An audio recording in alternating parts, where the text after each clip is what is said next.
First, connect the GODIAG BMW CAS1 CAS2 Smart Key Test Platform and VVDI2.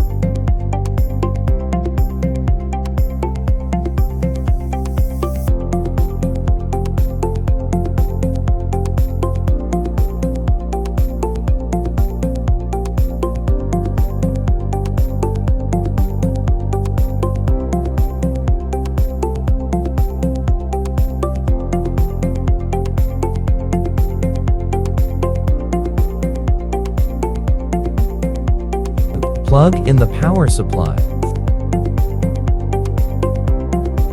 First, open the VD software on the computer.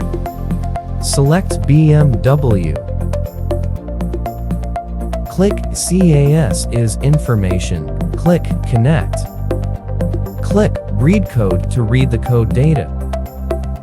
Click Key Learn. Click CAS Key Learn. Click Connect.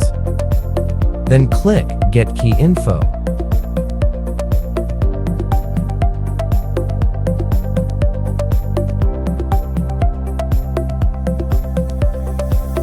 Choose a blank key. Click Prepare Dealer Key with Programmer.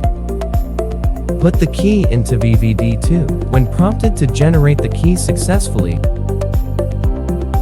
click OK. Start testing whether the key is generated successfully. Put the key into test platform. Press the button to light up the test platform, and the key will be generated successfully.